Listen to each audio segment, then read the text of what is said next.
Welcome back. This is part 3 of the Yeoman Rand wig tutorial series. In part 1 and 2, we assembled the basket weave and joined the beehive bump to the rest of the wig. And where we left off, we had most of it constructed and we now need to do the finishing work.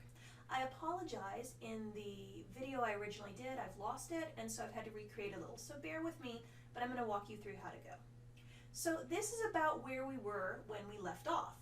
As you can see, we've glued the straps across the front, those little strips at the bottom of the basket weave, and that white bit there you can see is the Mod Podge that I used when I was gluing it. So this is exactly where we left off. You can also see that at this point I had the bulk of the length just braided out of the way.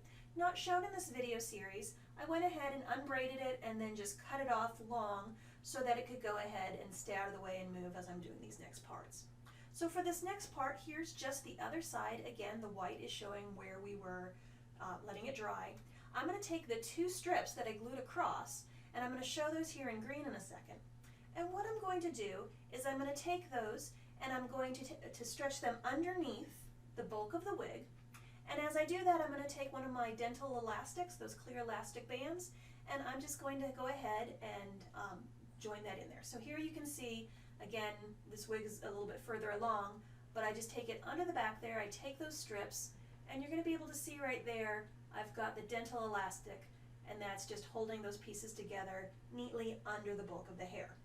So my next part, I'm going to take those side sections, and what I'm going to have to do is smooth over the weaving parts that were going vertically, have those smooth down over the back, and then I'm just going to take those on the sides and pull them together. And again, I'm going to secure them with an elastic band and then an awful lot of hairspray.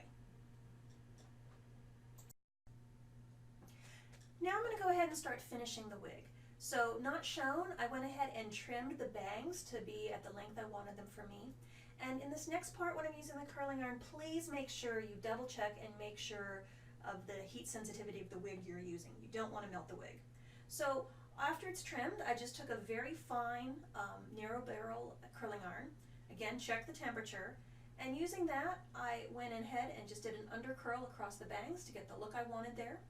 And then she also has the ringlets. So again, using that narrow one, I'm going to do quick little spirals.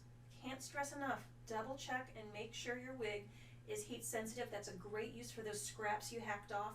Check your temperature on that so you don't melt what you've been working on so hard. So we'll do that.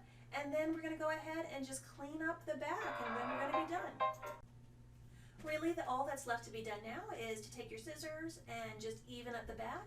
Again, you can never put it back on, so start long and take it shorter.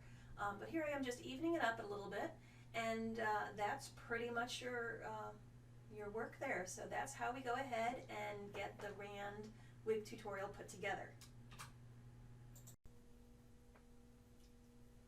So that's the completed look. You can see a nice tight basket weave.